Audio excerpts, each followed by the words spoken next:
그래서 저는 방금 소개받은 박복선 교수입니다. 그래서 대만에서 유학을 했고요. 지방대학에서 강의를 또 교수로 있다가 성산여고 대학원에서 이제 평등교육 원장이랑 교수를 하면서 정년퇴직을 하고 정년퇴직한 지 제법 몇 년 됐어요. 그래서 현직에 있을 때부터 우리 성산여고 대학원대학교랑 우리 강동교회 홍문학원 이렇게 자매결연에 맺어있거든요. 우리 이 박사도 거기서 박사, 석사학위를 다 받았고요. 제가 제일 사랑하는 제자입니다, 그 혼자. 그래서 힘들어도 오늘 3시간 꼬박 걸려서 왔습니다. 여러분, 이 박사 보려고. 네. 그래서 정말 귀한 시간인데요. 이 귀한 시간에 여러분들과 함께 정말 효를 어떻게 하면 될 것인가?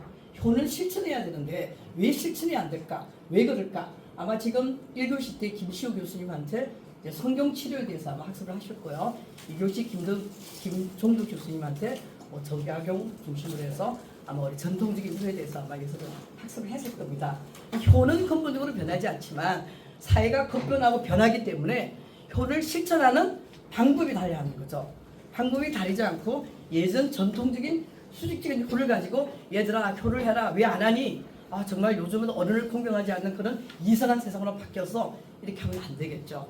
그래서 우리가 급변하는 사회 속에서 어떻게 우리가 효를 실천해야 되고 실천하기 위해서는 어떤 효 인성교육을 해야 할까 그런 것들을 우리 함께 같이 정말 큰 정답은 없습니다. 그죠? 제가 조금 더 여러분보다 먼저 생각하고 고민을 해본 것 뿐이고요. 아마 여기서는 저보다 더 좋은 실천론을 갖고 계시는 분도 계실 겁니다. 그래서 함께 생각해보는 그런 시간이 되도록 하겠습니다.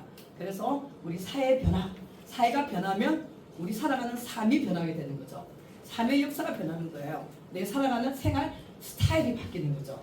생활 스타일이 바뀐다는 것은 교육이 바뀌어야 된다는 겁니다.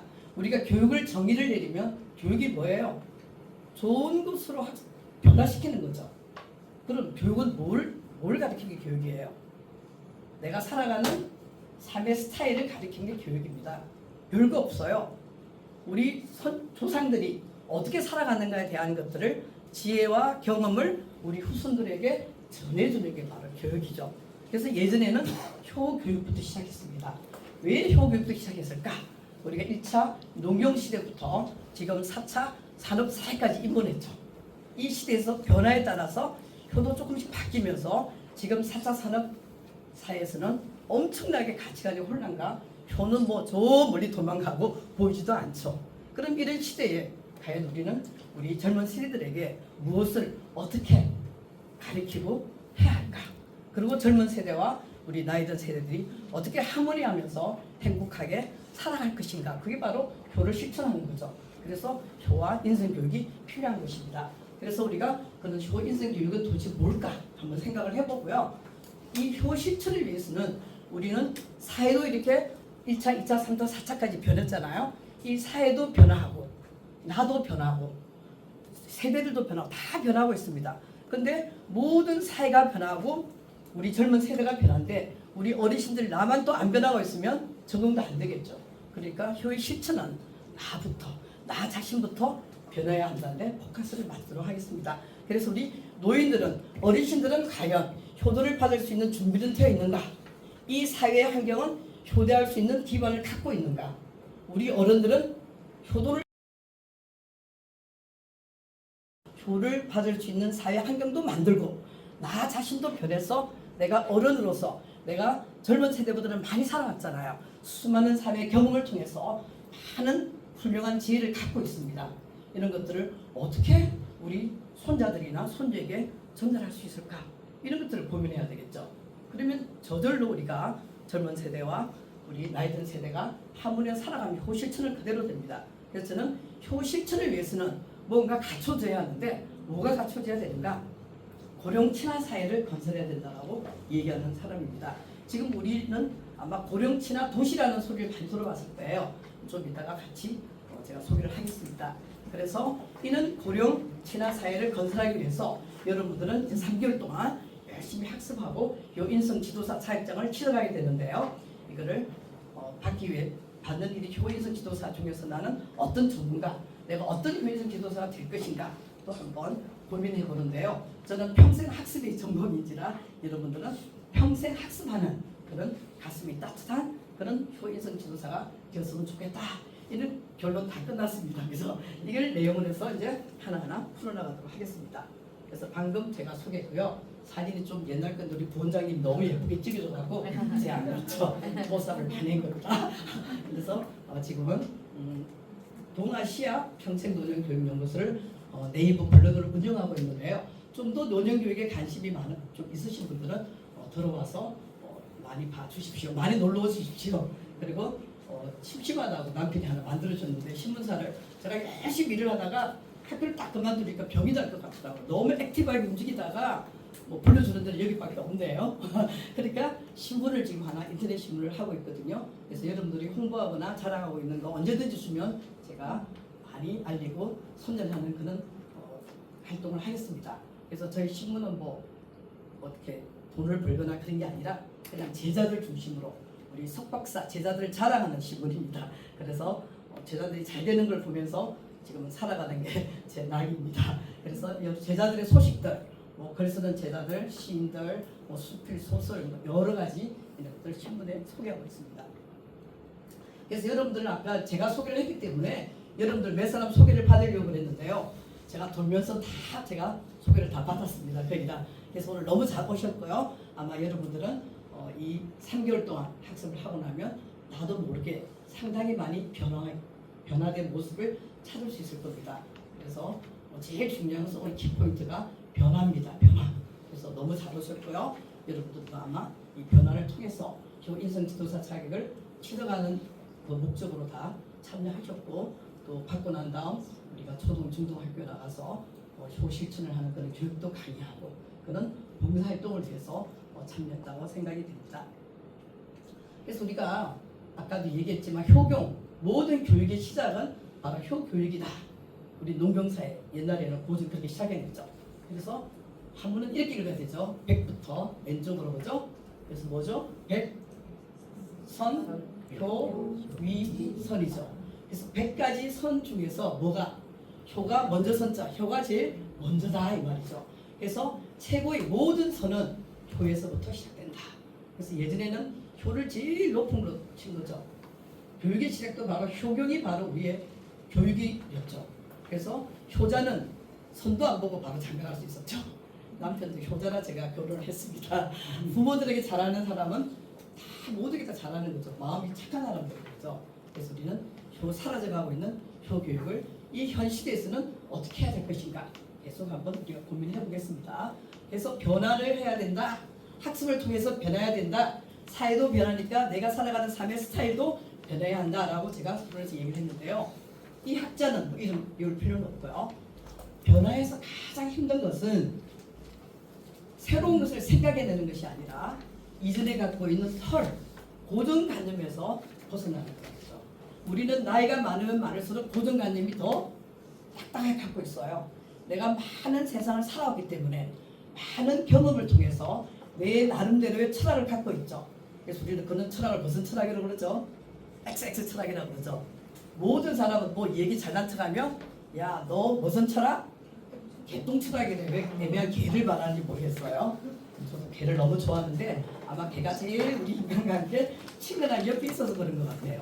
나름대로의 개똥 철학을 갖고 있다는 것은 내 나름대로의 가치관을 갖고 있다는 것은 내가 살아오면서 삶을 통해서 많은 경험을 했기 때문에 좋은 지혜를 갖고 있기 때문이죠. 그래서 나만 옳다라고 생각하는 겁니다. 그래서 나이가 들면 들수록 이 틀에서 벗어나기가 어려워요. 그래서 어르신들 교육이 제일 힘듭니다. 노인 교육이 제일 어려워요. 말 안 듣습니다. 왜? 나 개독 철학이 있으니까. 내가 이랬더니 너무 잘 됐는데 왜 이럴까 그래? 나는 일로 가니까 참 좋은 일이 일어나는데 왜 왼쪽으로 가라 그래? 절대로 말 안 듣죠. 우리 털이 고정관념이 판에 딱 박혀버려요. 이게 유연하지 못하면 그냥 죽게 치매 걸립니다. 치매를 안 걸리려면 뇌를 계속해서 유연하게 돌려야 되는 겁니다. 내가 돌아간다는 것은 많이 생각하고 학습을 통해서 가능한 거죠. 그래서 우리가 봄에 새싹이 팍팍 올라오는 잎들은 연록색으로 굉장히 부드럽잖아요. 그렇게 돼야 된다는 거죠. 그러면 다른 사람의 가치관이나 다른 사람들의 말이나 이런 걸 다 수용하고 받아들일 줄 알아야 되는데 나이가 들면 고정관념에 박혀서 나의 렌즈로만 가지고 세상을 보게 되는 거죠. 이게 경험 학습에서 굉장히 중요한데요. 안경을 내가 끼고 있는 선글라스를 벗기는 작업을 해야 되는 거예요. 까만 선글라스를 낀 사람은 까만색으로만 세상이 보일 거예요. 나이가 들면 들수록 더 그게 강하다는 거죠. 아직 고집. 그러다 보니까 젊은 세대들이 꼰대라고 꼰대 라떼 말 안 통해. 노인을 무시하게 된다는 거죠. 그러니까 노인 스스로가 학습을 통해서 내가 좀 더 유연해져야 된다는 거죠. 다른 말을 잘 받아들이고 젊은 세대를 이해하고 그러기 위해서는 나도 열심히 학습을 해야 된다는 거죠. 그래서 사회에 적응할 수 있는 것들입니다. 그래서 틀에서 벗어나지 못하면 효실천도 아닙니다. 노인은 무능하고 그냥 보잘것없고 약하고 노인 스스로도 나는 무능한 존재야. 뭔가 할 수 없을 거야. 될 수 있을까? 힘들 텐데 내 자신이 노인들은 노인 자신이 내 자신을 믿지를 못하는 겁니다. 그 편견에서 뛰어나야 되고요. 젊은 세대들도 노인은 무력하고 불쌍하고 힘없고 이런 존재라고 생각하는 그런 고정관념과 편견에서 벗어나야지만 우리는 효실천이 자유로워진다. 그렇게 볼 수 있겠죠. 그럼 체인지를 어떻게 하는지 체인지 한문으로 써봤습니다. 저는요 한문 좀 봐라. 영어도 하고 체인지 변화 체인지 이 체는 뭐죠? 체험이죠. 그런 변하는 데는 세 가지 방법이 있다는 거죠. 체험과 경험을 통한 변화. 어떤 변화일까? 뭐를 통해서 변화될까? 체험과 경험. 우리는 많은 경험과 체험을 통해서 내 생활이 변하고 있죠. 특히 여행. 우리가 여행을 좋아하는 것은 낯선 곳에 가서 낯선 사람을 만나면 막 그냥 못 보는 것을 보니까 이 내가 신선한 쇼크를 막 받게 되는 거예요. 그래서 막 즐거워지고 뭔가 변하게 되는 거죠. 그래서 여행을 좋아하게 되는 겁니다. 그리고 두 번째는 사람과 만남을 통한 변화. 오늘도 여러분들은 많은 지금 약 30명 앉아 계시는데요. 여러분들 30분을 통해서 한 학기가 끝나면 나도 모르게 옆 사람의 영향을 받아서 엄청나게 변하고 있습니다. 변합니다. 사람을 만나는 것은 그 한 사람이 경험한 세상을 만나는 거죠. 내가 단순히 한 사람 만나는 게 아니에요. 우리 농업을 하셨던 목사님을 만나면 그게 대해서 우리가 알게 모르게 벽에 저렇게 살아가셨구나. 농업을 하시면서 탤런트로서 선수로서 우리 유치원 원장님으로서 다양한 삶을 살아왔잖아요. 그 사람의 살아온 세계와 경험을 만나는 겁니다. 단순히 표면적으로 그냥 한 번 만나 끝나면 그건 그로서 끝나겠지만 우리가 3개월 동안 같이 학습하고 공부하고 활동하고 그러면 알게 모르게 그 상대방을 이해하게 되겠죠. 그러면 그 사람의 삶을 이해하는 겁니다. 그 사람의 살아간 생활의 경험과 스타일과 지혜를 이해하게 되는 거죠. 그래서 저렇게 사는 삶도 있구나. 너무 멋있어. 난 그렇게 생각 못 해봤는데 그렇게 힘들게 살았셨구나. 근데 이렇게 성공하셨어. 젊었을 때 신문도 막 돌렸다고 그러는데 학장님도 되셨어. 우리 물론 목사님도 되시고 이러면서 우리가 그 사람의 살아온 스토리텔링, 자서전, 생활, 이야기를 쭉 학습하게 되는 거죠. 그래서 우리는 변하게 되는 겁니다. 그런데 우리는 여러분들이 이게 학습하고 오시기 전에는 하루에 몇 사람이나 만날까요? 한번 생각해 보세요. 손가락에 꼽을 거예요. 만약에 직장생활 안 하면 직장생활 한 달째 눈 뜨면 사랑하는 남편 부인, 왼수 같은 남편 부인 안 보고 싶어도 만나야 돼. 그 다음 자식들, 또 자녀들을 우리는 벌써 없기 때문에 없어요. 그죠? 그 다음 직장 가면 친한 동료들, 식당 가서 식당 아줌마, 하루에 보는 사람 덕분이에요. 그 다음 주일날 교회 가서 다 만나는 거 아니죠? 친한 몇 명의 성도님들, 목사님 이 정도 만나게 되는 거죠. 그럼 우리가 손가락에 꼽아보면 한 달에 보는 사람이 정해져 있죠. 생활이 루틴하죠. 똑같죠. 신선한 변화가 일어나지 않아요. 내 생활이 왜 이렇게 루틴하고 단순하고 재미없어. 뭔가 일어났으면 좋겠다. 이렇게 생각한다는 거죠. 그러니까 우리는 여행을 통하거나 내가 삶이 지루하고 힘들 때는 새로운 사람을 만나는 겁니다. 그러면 굉장히 신선해지는 거예요. 여러분 지금 왔더니 너무나 다양한 사람들 만나게 되잖아요. 저도 오늘 집에만 늘 있다가 이렇게 다양한 여러분들 만나니까 저도 상당히 많이 변하고 있어요. 집에만 있었으면 하루 종일 은퇴하니까 생활이 똑같아요. 아침에 신문하고 남편은 너무 부지런해서 새벽 눈 뜨고 나면 벌써 가시고 못 봐요. 저녁에나 봅니다. 새벽 첫차 타고 6시에 출근하시거든요. 송도인데 서울로. 그럼 저는 아침에 일어나서 이제 신문을 통해서 많은 세상과의 소통이죠. 저는 간접적인 소통입니다. 이런 일도 있고 저런 일도 있고 그렇게 학습하는 거죠. 그리고 사랑하는 나 강아지 산책하고 산책하러 나가면 다른 견주들 강아지 친구들 견주들이랑 좀 얘기 좀 하고 그러면 하루가 다 가요. 그다음 책 보고 또 책을 통해서 이렇게 너무 루틴하거든요. 근데 이런 신문사를 하면서 이제 시인들이랑 제자들이랑 저는 이제 지금은 제자들이 전화 오나 안 오나 기다리는 게 최고의 낙입니다. 아이고 전화 왔구나 너무 고마워. 예전에 제자들이 맛있는 거 사줬는데 지금 제가 맛있는 거 사줘야 돼요. 남편이 그래요. 제자들 만나면 맛있는 거 많이 사줘라. 너 용병 타잖아. 그래야 제자들이 오지 안 그러면 안 놀아준다. 틀린 말이 아닙니다. 제가 맛있는 거 제자들 오고 난 너 언제 나 보러 올래? 제자들이 너무 바빠요. 강의하고 뭐하고 우리 저거 부원장 보려면 하늘이 1년에 두세 번밖에 못 봐요. 제가 잘해야지만 제자들도 볼 수 있는 겁니다. 이렇게 새로운 사람을 만나면 그날은 굉장히 하루가 의미가 있고 재밌게 지나가죠. 나이가 들면 우리가 하루 종일 집에 있는데도 왜 이렇게 시간이 빨리 가느냐고 얘기합니다. 어르신들은 10대는 10마일로 70대는 70마일로 빨리 간다는 이유가 뭘까요? 학자들이 연구를 했어요. 놀고 있는데 아무 일도 안 했는데 시간이 빨리 가요. 그 이유가 뭔지 알아요? 학자들이 연구했더니요. 놀고 있는 사람이 지루한 게 아니라 더 시간이 빨리 가는 이유는 이 뇌라는 뇌가 너무 똑같은 일을 하고 있기 때문이래요. 그럼 우리 젊었을 때는 시간이 모자라잖아요. 막 놀고 있는데 엄마가 밥 먹으러 오라 부르죠. 막 짜증나잖아요. 왜 이렇게 빨리 가는지 몰라요. 시간이 거꾸로. 그래서 나 빨리 시간이 지나가서 어른이 됐으면 좋겠어. 꼬마들이 이렇게 얘기하잖아요. 그런데 인간이 연구를 했더니요. 새로운 사람을 만나고 새로운 것을 학습하고 새로운 것을 경험하게 되면 시간이 굉장히 천천히 간답니다.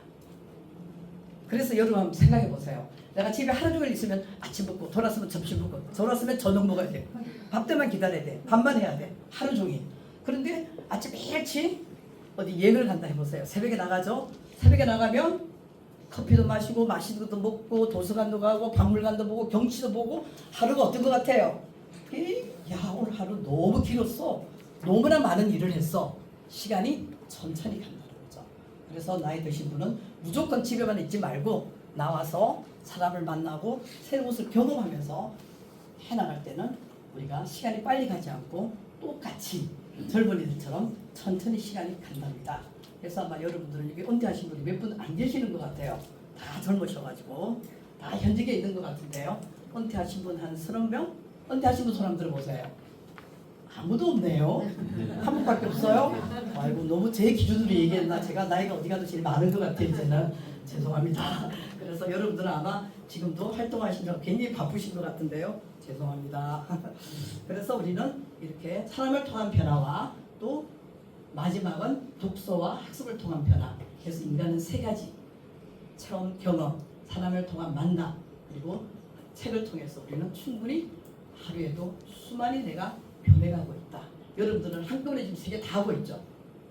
새로운 경험, 새로운 사람과의 만남, 또 학습을 통해서 여러분들은 굉장히 좋은 방향으로 많이 변하고 있다. 그래서 우리는 평생 학습을 해야 한다. 예전에는 학교에 비해서 땡했지만 지금은 사회가 너무 변하기 때문에 이 급속하게 변하는 사회 속에서 우리는 학습을 하자. 평생 학습을 하자. 이렇게 얘기를 하시는 거고요. 그러면 변화해야 되는데 뭘 변화시키는 겁니까? 선생님 어떻게 뭘 변해요? 우리는 인간이 변할 수 있는 거와 변할 수 없는 것이 있어요. 변할 수 없는 것을 변하겠다고 막 했으면 힘들어요. 자, 특히 우리 여자들은 결혼하면 누구를 제일 변화시키고 싶어 해요? 남편 변화시키고 이러고 남편을 좀 변화시키는데 왜 이렇게 말을 안 들어? 이 박사도 힘들죠? 변화시켰나요? 못 벗기죠. 변화시킨 것도 있고 못 시킨 것도 있죠. 못 시키는 것도 있습니다. 처음에는 생활 습관 이런 거는 정말 힘들죠. 저도 남편을 저 교육학자잖아요. 어떻게 방법을 총동을 해서 한번 안 고쳐집니다. 그러면 제가 힘들죠. 남편을 바꾸면 몰라도 바꾸지 않고 살아가려면 제가 적응해야 돼. 내가 변해야 돼. 내가 나를 바꾸면 편안해지는 거죠. 뭘 못 바꾸는 지금은 많이 변했어요. 남편이 이제 은퇴하시고 나니까 남자 힘이 조금 빠지죠. 그러니까 우리 남편은 저 담양 전라도 쪽 담양이 고향인데요. 물도 한 그릇 못 뜯어 먹어요. 전라도 사람은 부모님들이 그냥 장남의 장손이에요. 또 아무것도 못해요. 너무 피곤해요. 이제 각자 놀고 있으니까 이제 어떻게 교육시켜야 될까? 물도 하나 못 뜯어 먹는 사람을 지금은 많이 변했습니다. 라면도 끓일 수 있고요. 설거지도 하고요. 빨래도 제가 한번 빨래를 이렇게 개는데 수건은 까실까실해서 수건 개기 굉장히 어려워요. 원장님 수건 한번 개 보셨나요? 그러면요. 우리 수건 한번 개 봤어요? 아주 전문가예요. 이야, 우리 목사님은요? 수건 안 이렇게 만나가지고 수건이 도들도들해서 여성들이 이렇게 개면 굉장히 손이 뻐끄럽고 힘들어요. 이제 나이가 들수록 또 수건도 많이 쓰면 좀 뻣뻣해지잖아요. 그래서 어느 날 힘들어가지고 이제 병이 나서 제가 여보 이거 한번 좀 접어주세요 하니까 제가 아프니까 접어야지 접었는데 어머머머 칼같이 직각으로 너무 잘 접었어요. 그래서 이야 너무 잘 접었다. 이거 어디서 배웠냐니까 군대 가서 배웠대요. 아 그럼 이때까지 실력 발휘를 좀 안 했느냐고 하니까 뭐 그냥 바쁘니까 안 했지. 남자들이 더 잘해요. 그리고 이제 밥도 제가 하기 힘들어가지고 밥을 좀 맞춰봐라 그랬더니 아 저보다 밥물을 더 잘 맞추네요. 저는 하면은 이제 주부 한 3년 차 됐는데요. 물밥에다가 집밥에다가 이런데 남편은 하면 딱딱 맞는 거예요. 그래서 어떻게 밥물을 그렇게 잘 맞춰 하니까 내가 고등학교 때부터 자취 생활을 했지. 아니 그걸 왜 이제 얘기하냐고. 그러면서 하나씩 힘들어 가니까 그런 것들은 빨래도 하고 세탁기도 못 돌리다 세탁기도 돌리고 점점 변해가더라고요. 근데 안 변하는 게 있어요. 뭐 먹는 거라든지 아침 3끼를 꼭박 한식으로 먹어야 돼요. 저는 일어나면 2끼밖에 안 먹거든요. 아침이 없어요. 주말 되면 너무 힘들다고 그래. 난 주말이 너무 괴로워. 아침밥을 못 먹으니까. 그럼 평소대로 자기가 먹고 하면 되는데 주말은 또 그렇게 싫다네요. 그러니까 어쩔 수 없이 제가 일찍 일어나서 이제는 저도 이제 학교 안 가니까 일찍 일어나서 밤에 늦게 공부 안 하니까 제가 그냥 변했어요. 그래서 주말을 좀 평화롭게 내가 변하니까 지나가더라고요. 이렇게 우리가 변할 수 없는 것. 남편, 자녀, 자식들. 아이고 저 새끼 좀 바꿨으면 좋겠어. 안 되잖아요. 그렇게 바꿀 수 없는 것을 바꾸겠다고 길을 쓰면 나만 피곤합니다. 그러니까 우리는 제가 예를 그것밖에 안 들었는데요. 세상을 살아가면서 제일 중요한 게 내가 바꿀 수 있는 것과 바꿀 수 없는 것을 판단하는 능력이 제일 중요하다는 거죠. 쓸데없는 데 힘 빼지 마라 이겁니다. 그럼 그걸 뭘 통해서 가능하냐? 교육을 통하죠. 교육이 바로 그건 거예요. 내가 이거와 저거를 할 수 있는 선택할 수 있는 거. 뭔가를 우리는 뭐 인생이 다 선택의 기로잖아요. 태어나 죽을 때까지 선택하면서 살아가는데요. 올바른 선택을 할 수 있도록 가르쳐 주는 것이 바로 교육인 거죠. 그래서 뭐 인생을 뭐 정의를 내릴 때도 B, 2, C, D, 그죠? B, C, D라고 인생은 그래서 태어나서 벌스, 초이스, 선택의 연속이죠. D, 데이터 죽는다는 거죠. 인간은 아침에 눈을 떠서부터 뜰까 말까부터 시작해서 무슨 옷을 입을까 말까, 학교 갈까 말까 수많은 선택의 기로에 서서 우리는 생활하는 거죠. 그러다 하루 눈 감는 거죠. 그러니까 이 선택을 잘할 수 있게 해달라고 하는 기도해야 됩니다. 목사님한테. 내가 바꿀 수 있는 거와 바꿀 수 없는 것을 판단할 수 있는 능력을 주세요 라고 우리는 기도해야 되겠죠. 그게 가장 중요한 겁니다. 그래서 그렇지 않으면 우리 인생은 힘들어지는 거죠.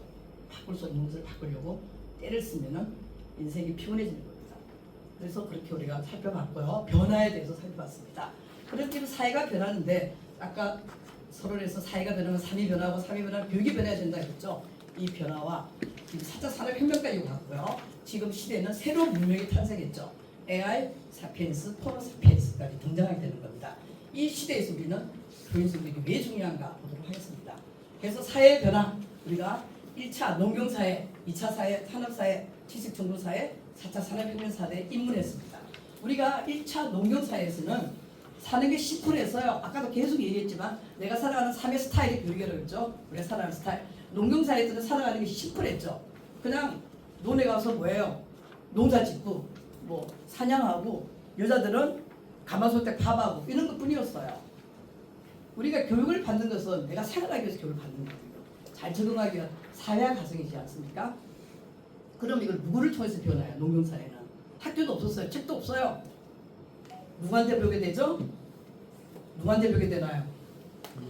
그렇죠. 부모님이죠. 우리 부모님, 할아버지, 할머니, 부모에게 뭔가를 다 배우게 되는 거예요. 그러니까 농경사에서 누가 제일 대장이에요? 원로, 부모, 할머니, 할아버지, 부모가 최고 대장입니다. 잘못 보이면 아무것도 안 가르쳐줘. 그럼 살아갈 수 없어. 며느리가 밥을 어떻게 하는지, 농사를 어떻게 짓는지, 고구마를 어떻게 심는지 지금은 어디에 물어봐요? 모르면 전부 다 인터넷에 네이버에 물어보면 됩니다. 나이 드신 분은 어디 물어봐요? 어디 물어보세요, 목사님은? 네이버 다음. 마누라한테 물어봐요. 야, 시대가 정답입니다. 마누라 말이 잘 들어야 됩니다. 남자는 자고로 그죠? 어디에 물어보죠? 구글. 아, 세련됐습니다. 나이 차 납니다. 우리 선생님 어디다 물어보는 거? 뭘 모를 때? 저도 인터넷 인터넷 어디? 네이버 다음. 다 들어. 다요? 그래도 좀 좋아하는 거. 네이버, 구글, 네이버, 구글. 다음. 다시네. 조각 세트네요. 여기는요? 네이버. 네이버. 원장님은요? 네이버. 네이버. 다 젊었네. 어디 들어가세요? 다음. 아, 저 다음 답 찾으려고 되겠습니다. 눈치도 없어. 아이, 다음 안 해줘야지. 그래서 나이가 조금 되신 분들은 다음을 좋아하고요. 나이 들다는 아닙니다. 일부러 저를 위해서 다음이라 얘기해서 교수님이 자꾸 오는 거 보니까 다음을 말이 안 오겠다 싶어가지고 좀 젊은 사람은 네이버 구글 들어가는 거죠. 이렇게 다 물어본단 말이에요. 근데 옛날에는 그게 없잖아요. 그러니까 어르신들한테 잘할 수밖에 없어요. 그러니까 효는 저절로 될 수밖에 없는 겁니다. 내가 뭔가를 갖고 있기 때문에 갖고 있지 않으면은 효 안 했을 거예요. 옛날에도 최고 대상이니까. 근데 이제 산업사회로 꿀뚝사회죠. 공장이 막 생겨나면서 대량생산, 대량문화 모든 게 많이 하니까 부모님을 다 배울 수가 없어요. 뭐가 생겨납니까? 산업사회 때 학교가 생겨나기 시작하는 겁니다. 그때부터. 왜냐하면 많은 것들을 학교에서 가르쳐야 되는 거니까. 그래서 산업사회가 되면서 학교가 생겨나기 시작하고요. 학교가 생겨나니까 선생님 대장이야. 우리 어렸을 때는 누가 제일 대장이에요? 선생님입니다. 그래서 뭐예요? 선생님의 그림자도 맺지 않는다라고 거기서 선생님이 다 아는 거야. 좀 많이 아는 거야. 지금 보면 아무것도 아닌데 그때는 선생님이 너무 멋있어 보여가지고 우리 시대는 전부 다 선생님을 너무 멋져 짝사랑하면서 지내온 시대죠. 우리 젊은 사람들은 이해 못할 거예요. 그래서 좀 나이 드신 분들은 거의 다 국어 선생님, 음악 선생님, 영어 선생님 너무 멋져하면서 짝사랑하던 그런 시대가 산업사회 시대였어요. 왜? 선생님이 뭔가를 많이 아니까 멋있어 보이잖아요. 그리고 뭔가를 배울 수 있으니까. 그런데 이제 시대가 또 바뀌었어. 제3차 사회, 제3의 물결, 최근이었죠. 지식정보사회면 엊그제인데 벌써 4차 산업입니다. 그죠? 지식정보사회만 와서 또 기가 뜨겁도록 지금 시대는 지식정보사회다, 정보의 시대다, 지식폭발 시대다 이런 시대가 엊그제였죠. 지식이 둥둥둥 떠다녀. 학교에서 다 배울 수 없어. 학교 우등생은 사회 나가니까 우등생이 아니라 더 적응도 못하더라. 이런 말들이 생겨나기 시작하는 것이죠. 그래서 너무 지식 폭발 시대가 되다 보니까 누구나 언제 배울 수 있는 평생 학습을 하자는 평생 교육이 이때 80년도가 되죠. 탄생하게 되는 겁니다. 인간은 학교에서만 배운 거로 적응할 수 없어. 누구나 언제 태어나서 죽을 때까지 학습해야 해. 라는 평생 학습이 대두하게 되는 거죠. 왜? 지식 정보 폭발 시대니까. 둥둥둥둥둥 정보가 떠다니고 지식 떠다니고 너무 머리 아프고 뭐가 진실인지 뭐가 지식과 정보는 다릅니다. 여러분. 그죠? 우리가 인터넷에 둥둥둥 떠다니는 거는 전부 다 뭐예요? 정보일 뿐이지 지식은 아니다는 거죠. 이걸 많은 사람들이 착각하고 있습니다. 야, 인터넷에서 떠다니는 건 전부 다 진실인 줄 알아. 진인 줄 알아. 찐찐찐 아닙니다. 가짜 정보도 많죠. 지금은 유튜브 이거 심각합니다. 지금 유튜브 교육 들어가야 돼요. 이러다가 나라 잘못하면 망합니다. 사람 하나 죽이는 거 시간 문제죠. 그런 심각한 가치관의 혼란 시대가 오고 있는 겁니다. 지식 기술이 발달하니까. 그래서 토플러가 제3의 물결 지식정보사회를 제일 먼저 얘기했죠. 토플러는 한국 다녀갔죠. 연세대학 다녀가서 우리 한국에 있어서 다 갖고 가고 싶은 게 뭐라고 그랬어요? 토플러가 와서 한국 사람을 칭찬하면서 내가 죽으면서 갖고 가고 싶은 게 딱 한국에 하나 있는데 뭘 갖고 가고 싶다고? 효를 갖고 가고 싶다고 얘기했어요. 그나마 효가 사라졌다고 우리가 흥분하고 막 이래도 제일 많이 남아있는 게 그래도 한국입니다. 여러분들이 이렇게 열심히 또 공부하시고 우리 또 원장님과 부원장님이 7년째 땀을 뿔뿔 흘려가면서 또 돈 나오는 것도 아닌데 고생하면서 효를 하고 있는 이 한국의 효를 토플러는 내가 죽을 때 갖고 가고 싶다고 얘기했어요. 그래서 토플러는 정말 노인을 공경해야 된다는 얘기까지 했습니다. 대단하신 분이죠. 돌아가셨죠. 이제는 한국으로 왔다 가셨습니다. 그래서 한국은 다 좋은데 이런 뭐 정치가 제일 문제라고 얘기를 했죠. 정치하고 경제하고 너무 교육도 좀 늦게 경제는 제일 빠른 속도로 100으로 달린다면 제일 늦게 달리는 게 법이 제일 꼴찌로 달리고 있다는 얘기를 했죠. 그래서 법, 정치 이런 것들이 좀 바뀌면 정말 한국은 대단한 지금 바로 선진국이죠. 일본을 부채겼습니다. 지금 최근 자료가 세계 6위로 나왔죠, 한국가. 그래서 뭐 중국, 러시아 이런 거 빼버리면 거의 세계 3위에 올라가는 거죠.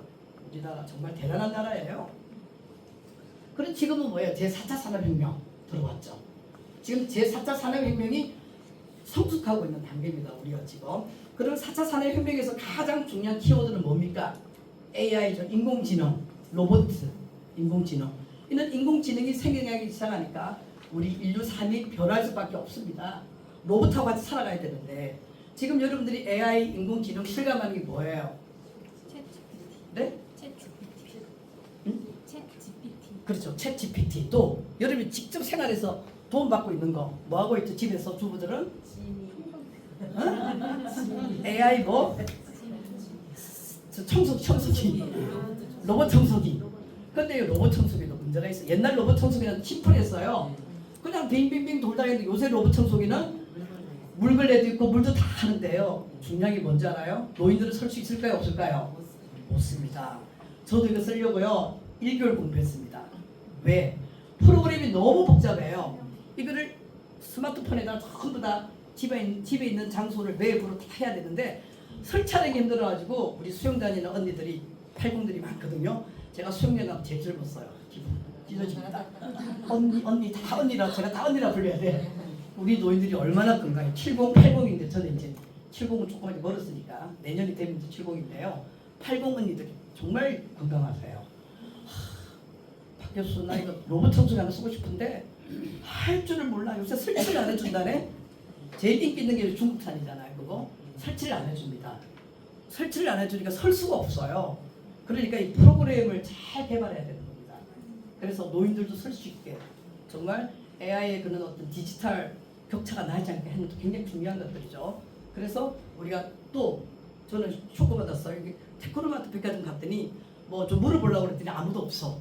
로봇 안내가 딱 있더라고요. 저는 처음 봤어요. 로봇 안내 있는 거.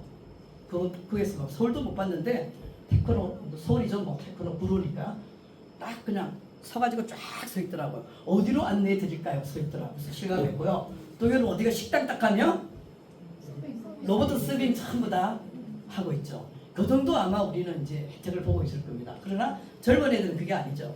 AI가 함께 같이 놀고 만들고 활용하는 그런 이제 시대로 도래한 것들이죠. 그렇게 이제 로봇하고 같이 살다 보니까 정도 없어지고 인간미도 떨어지고 이러니까 효율성 교육, 가치관 교육도 중요할 수밖에 없다 이렇게 노는 것들입니다. 그래서 4차 산업혁명 키워드는 아까 인공지능 했고요. 두 번째 중요한 게 모든 게 연결되어 있다는 거죠. 사물 인터넷까지. 우리는 너무 연결이 잘 돼 있어요. 그래서 코로나 때 한국은 코로나 시절 기억나죠? 한국은 얼마나 잘 인터넷 연결되어 있는지 세계 칭찬받았죠. 코로나에 걸리면 내 혼자 가서 조용히 죽고 싶어도 죽을 수 없는 나라가 대한민국이었죠. 학자까지 찾고 추격해서 다 찾아냅니다. 누가 언제 어디서 뭘 만났고 다 알아내죠. 그래가지고 결국은 뭐 시킵니까? 격리시켰습니다. 세계에서 1위 했죠. 전 세계가 놀래서 뒤집어졌어요. 대한민국 코로나 신인류였죠. 코로나 신인류. 어쩜 저렇게 대한민국은 저렇게 잘할 수 있을까? 이유가 무엇일까요? 인터넷이 너무 잘 발달. 왜 인터넷이 잘 발달할 수밖에 없을까요? 한국이 인터넷 강국이에요. 집들이 따닥따닥따닥 붙어있기 때문이에요. 미국이라는 데는 띄엄띄엄이라 힘든데요. 한국은 다 붙어있잖아 집들이. 그래서 인터넷 강국이 될 수밖에 없다는 겁니다. 그래서 우리는 코로나 걸렸을 때도 다 추노처럼 추적해서 찾아낼 수밖에 없었던 그런 인터넷 강국이 바로 대한민국이라는 것이죠. 그래서 이게 이제 슈밥 제4차 산업혁명이라는 말을 쓴 사람이 클라우스 슈밥입니다. 슈밥 60살 이 사람이 2016년도에 처음으로 전 세계가 4차 산업혁명 시대에 도래했다라고 말한 사람이 슈밥이에요. 다보스라는 지명 이름입니다. 다보스에서 1년에 한 번씩 경제학자들이나 높은 사람들이 모여서 포럼을 하는데 거기에서 슈밥이 발표를 하면서 이제 우리 사회는 4차 산업시대에 도래했습니다 라고 얘기해서 전 세계가 이제 제4차 산업혁명 시대라는 이 용어를 쓰게 되었어요. 여기 좋잖아요. 보스들만 모인다고 다 보스예요. 보스가 다 모인 데서 다보스 포럼. 제가 지낸 겁니다. 애들 잘 외우라고. 다보스는 지명이 이름인데 보스들이 다 모여서 이야기 때문에 다보스 포럼에서 16에 슈밥이라는 사람이 4차 산업혁명 용어를 썼구나. 뭐이 정도는 좀 알고 있으면 좀 있어 보이죠. 여러분들 대화할 때. 그래서 썼습니다. 그래서 우리가 전 세계가 이때부터 4차 산업혁명 시대에 도래한 겁니다. 이럴 때 이제 제일 중요한 게 타인과의 네트워크. 그러니까 지금은 뭐 SNS를 통해서 그다음 뭐 우리가 전 세계 친구하고 뭐 금방 찾아내잖아요. 한 2시간만 갖고 놓으면 그 사람 다 찾아낼 수 있대요. 어디를 뒤져도 동창회 머리 연결되면 다 연결이 나온다는 거죠. 그러니까 우리는 숨을 수가 없어요 이제는. 여러분 아침에 일어나서 여기까지 오는데 다 사진 찍고 뭐하고 비밀이 없습니다. 찾으려면 다 찾아낼 수 있는 거예요. 내가 숨고 싶어도 이제 앞으로 그런 게 발견될 거예요. 나 좀 숨겨서 나 안 보이게만 할 수 있는 뭐 이렇게 뭐 쓰는 모자 같은 거, 이 모자를 쓰면 사진에 찍히지 않습니다. 뭐 이런 거 개발하지 않을까, 개발해야 되지 않을까. 사생활 하나도 개인 프라이버시 다 노출되는 거죠. 그런 시대가 이제 도래했다는 거죠. 이럴 때 우리는 뭐 이렇게 촘촘히 연결만 돼 있잖아요. 그래서 우리가 사회가 발달하면 그런 개방적인 네트워크보다는 폐쇄적인 네트워크보다는 좀 개방적인 네트워크로 이런 연결망을 잘 해서 공동체를 유지하는 게 필수다. 예전에는 개인 생활이 아니라 단체 생활을 하기 때문에 공동체가 저절로 이루어졌죠. 우리나라도 그렇잖아요. 그러나 지금은 핵가족으로 해서 공동체는 너무 모두 다 공동체에 대한 그 희구, 갈구. 그러니까 제일 잘할 수 있는 게 교회입니다. 지역사회에서 공동체를 그대로 유지할 수 있는 게 지역사회에서 교회뿐이죠.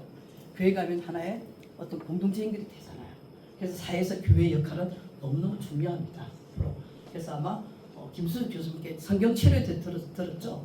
그래서 우리는 이 교회에서 하나님 말씀도 전달해야 되겠지만 우리 성산효대 최승규 총장님은 효를 성경에서 성경치료를 찾았습니다. 그래서 다 같이 우리가 하나님 말씀 아래서 젊은 세대와 나이 든 세대가 하모니하는 그런 효를 찾은 게 성산여대 설립자 최승규 총장님 지금 작년에 돌아가셨습니다. 이는 우리가 급변하는 사회 속에서 이 공동체 유지를 위해서 효인성경은 어떻게 할까? 뒤에 가서 고민해 보겠습니다. 그래서 지금 4차 산업혁명이 너무 성숙해서 어디까지 왔냐? 죄송합니다. 책이 없습니다. 책은 잠깐 작년 자료가 들어간 것 같아요. 그냥 보도록 하세요. 그래서 새로운 문명이 탄생했다는 거죠. 그래서 이거를 AI 사스펜스, 포노 사스펜스 책도 나왔습니다. 이 최규봉이라는 건데요. 이거 치면 놓으니까요. 관심 있으신 분은 한번 책을 읽어보세요. 재밌게 썼더라고요. 자, 여러분들 하루에 얼마나 스마트폰을 이용하나요? 스마트폰 없이는 살 수 없죠 이제. 폰만 없으면 다 긴장해. 내 폰 어디 갔어? 폰으로 쇼핑하죠, 은행하죠, 친구 사귀죠. 모든 게 스마트폰입니다. 스마트폰 얼마나 우리 목사님이 지금 제일 나이가 좀 스마트폰 사용하시죠, 목사님? 얼마나 사용하세요, 하루에? 서너 시간. 목사님이 서너 시간이면 우리 젊으신 칠부님은 잠잘 때 빼고. 잠잘 때 빼고. 이게 아마 대답일 겁니다. 잠잘 때. 우리 다음 서씨는 오창석 씨는? 거의죠. 보세요. 어떻게 이종태님? 스마트폰이나 나는? 저도 평균적으로 서너 시간 되는 것 같습니다. 남자들 조금 덜 쓰네요. 우리 예쁜 쌤이. 네, 저도 한 서너 시간. 서너 시간. 적게 쓰신다 서너 시간이면 거의 젊은 사람들은 진짜 잠잘 때 빼고 거의 다 늘 뭐 검색하기도 하고, 그렇죠. 공부도 하고 유튜브도 보고 정보 수준. 그래서 정보 수집도 하고 그래서 아까 얘기했지만 모든 정보는 지식이 아니라는 거. 그래서 책을 봐야 된다. 책을 아까 했다. 책을 봐야 된다. 책을 학습을 해야 돼요. 책이 사라져가는데 정말 정말 우리가 책을 통해서 읽으면 생각을 할 수 있어요. 유튜브를 통해서 보면은 정보만 전달받기 때문에 사고를 할 수 없어, 생각을 할 수 없어요. 그죠? 그래서 너무 쉽게 그냥 따라가는 거예요. 둥둥둥둥둥 정보가 둥둥둥둥 떠내려가고 나도 둥둥둥둥둥 그냥 떠내려가는 거예요. 사고를 하지 않습니다. 그래서 텀내어서 제일 짧은 시집이라도 가서 간단하잖아요. 책을 성경이 제일 좋고 목사님 아니지만 그죠? 성경 한 구절이라도 우리가 글자화된 것을 읽어가는 게 생각할 수 있는 게 굉장히 중요하다는 거죠. 말이 약간 옆으로 갔는데요. 그런 우리가 모든 사람은 스마트폰이 없어서 살아갈 수 없는 그런 세상이 왔다 하죠. 그래서 그런 아이들을 AI 사피엔스라고 합니다. 우리 사피엔스라는 말을 많이 들었죠. 사피엔스 하는데 사피엔스는 화석인과 구별되는 우리의 현 인류를 말해요. 인류를. 이런 생물학적인 용어이기도 하고 고고학적인 용어입니다. 우리 인류를 말하는 거죠. 사피엔스. 그러면 사피엔스 앞에는 말이 다 붙을 수 있어요. 우리가 제일 많이 들은 게 무슨 사피엔스예요? 호모 사피엔스 제일 많이 들었죠. 호모가 뭐예요? 호모 사피엔스. 지혜로운 인간은 지혜롭다라는 거죠. 그래서 우리 인간은 호모 사피엔스다라는 말을 우리가 제일 많이 들어왔는데 요거만 들어왔어 우리는 다. 근데 지금 뭐예요? 코로나 사피엔스. 코로나 시대를 겪었잖아요. 코로나 사피엔스입니다. 우리는 코로나한테 이기기 위해서 별걸 다 했죠. 마스크도 쓰고 손도 깨끗하게 닦고 격리하고 그러면서 몇 년간 사라졌는데 또 뭐 나타난다고 그러는데요. 이게 인간은 사회가 변화하니까 우리 인간들도 사피엔스도 코로나 사피엔스. 아까 한국은 추로같이 따라가는 그런 사피엔스였고요. 나라마다 다 다르죠. 어떤 나라에서는 코로나 때리잡겠다고 몽둥이 방망이까지 대도하는 나라도 있고요. 다 달라지는 거죠. 이렇게 코로나 사피엔스. 근데 지금은 무슨 사피엔스? 포노 사피엔스. 교수님 포노 사피엔스가 뭐예요? 자, 맞추는 사람 탕수육 한 그릇 들어가겠습니다. 짜장면 항상 한 그릇인데 어르신들이라 좀 수준 높여서 탕수육 한 그릇. 말 그대로 포노가 뭘까요? 포노. 폰을 사용하는 인간. 핸드폰. 폰을 많이 사용하기 때문에 지금 우리 인간들을 포노 사스펜스.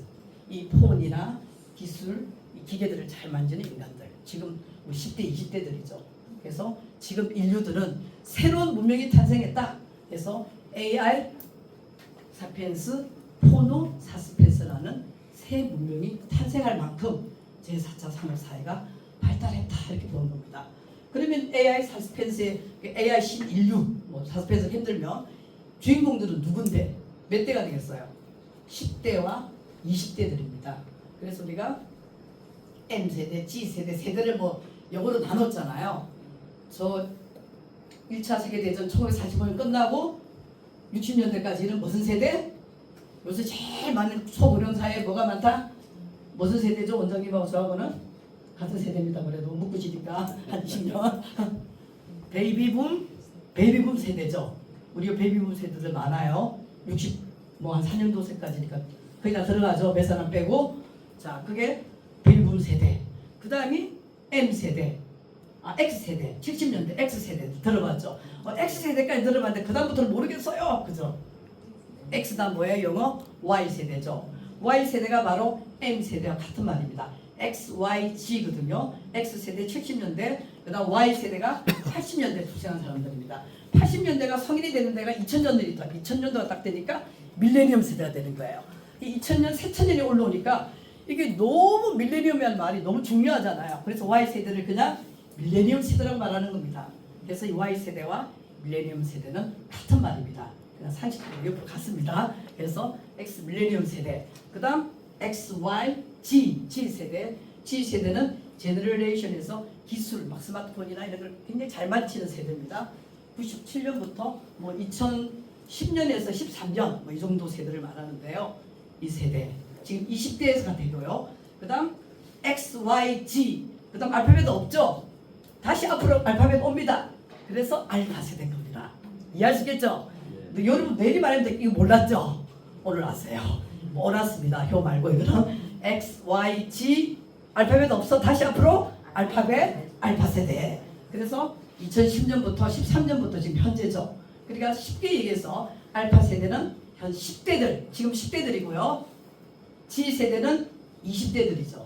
그래서 이 AI 사피엔스와 포노 사피엔스의 주인공들은 지금 우리 젊은 10대와 20대를 얘기하는 겁니다. 그런 매스컴에서 뭐 MZ세대 많이 들어봤죠? 그런 학자들은 별로 그 용어를 인정하지 않는 겁니다. 그냥 M세대는 지금 40대가 되는 거예요. M하고 G세대는 차가 많이 나잖아요. 이거를 묶어버리기 때문에 어떤 그 상술이나 뭐를 위해서 이렇게 묶었기 때문에 뭐 학문적으로나 학계에서는 별로 크게 탐탁하게 읽지 않고 좀 쓰다가 뭐 사라져가는 그런 건데요. 여러분들 그냥 M, G, X, Y, G 세대 알파 세대 그렇게 알고 있습니다. 그래서 이 세대들은 뭐예요? TV도 안 봅니다. 거의 다 유튜브를 보죠. 하루 종일 유튜브 봐요. 꼬마들 제가 커뮤니티 저거 내려가 보면 쟤들 도서관에서 막 유치원 다니는데 뭘 열심히 해요. 가봤더니 게임하고 유튜브 보고 있어요. DNA가 이상해. 젊은 애들은 태어날 때부터 가르치지 않아도 다 안 돼요.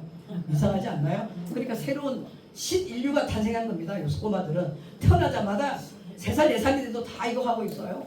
폰 만지고 있죠. 몸이 이상한 거죠.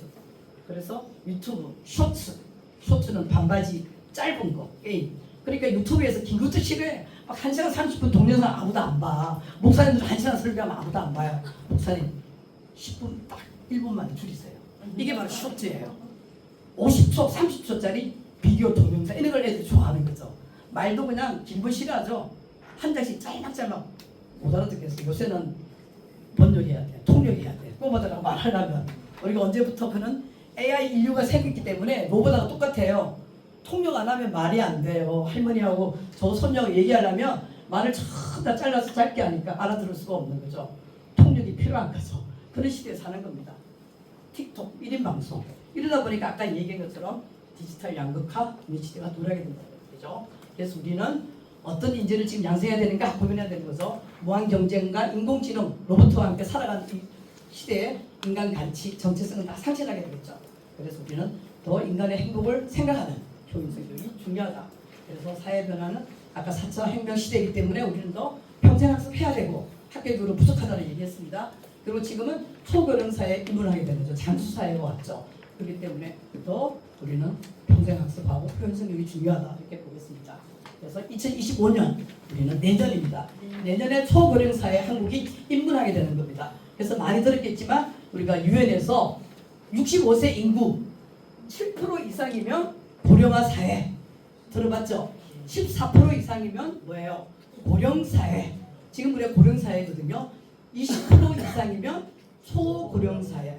자 다시 한번요. 65세 노인이 65세 이상 노인이 20% 이상이 되면 초고령 사회. 그래서 한국은 내년에 입문하게 됩니다. 지금 부산이나 여기 좀 해놨는데요. 부산이나 충남 전라 지역은 벌써 올해 벌써 20%를 넘겨서 초고령사 입문했습니다. 한국 전체가 초고령사 입문하는 것은 바로 내년이라는 거죠. 노인의 문제 심각하겠죠. 너무 준비 안 돼 있죠.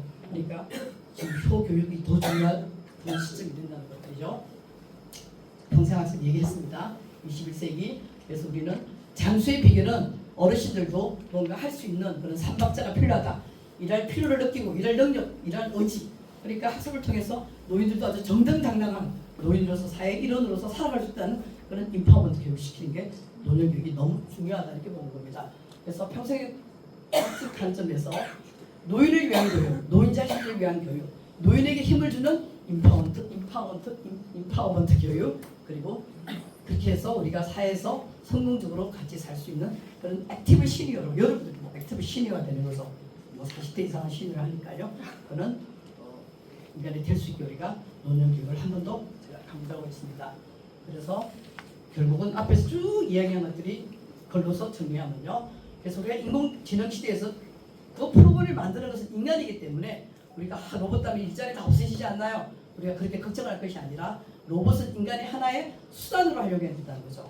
그리고 우리 인공지능과 함께 살아갈 우리 이 세들에게 무엇을 가르치고 무엇을 학습해야 될 것인가 그걸 생각해야 된다는 거죠. 그래서 이럴 때 더 중요한 게 좋은 프로그램을 만들어야 되겠죠. 인공지능 로봇을 만든다 인간입니다.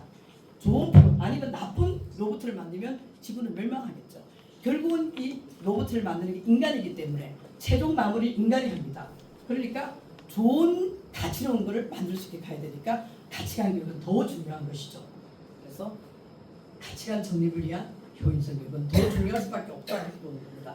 마지막 로봇을 만드는 마지막 휴먼 터치죠. 우리 옛날 그림에서는 활용 점점이죠. 그림을 다 그려가지고 뭐야 용을 그려서 눈을 딱 찍었더니 생각하면서 하늘로 날아갔다는 그런 고사 다 하는 거죠. 그래서 우리가 아무리 좋은 우리에게 유익한 그런 인공지능 로봇을 만들어도 결국 이것을 만드는 것은 인간이니까 인간이 가치관 교육이 더 중요하다. 너무 우리가 불안할 필요가 없다. 그래서 코로나 시대에 우리는 그 사회과학이 과학 기술이 발달했기 때문에 이 코로나도 잘 우리가 헤쳐나갈 수 있다. 모든 사람의 삶이 너무 변했죠. 다 온라인 교육 힘들어서 교수들, 노교수님들 온라인 교육 힘들다 난리 났지만 다 학습하고 배워서 온라인 교육 잘했고요. 목사님들도 아마 온라인 교육으로 다 설교 잘 하죠. 그렇게 우리가 적응하면서 학습하면 다 해나갈 수 있다는 겁니다. 자, 그래서 우리가 이 효실천을 위해서는 맨 처음 중요한 게 부모님의 삶을 이해하는 게 더 중요한 것이죠.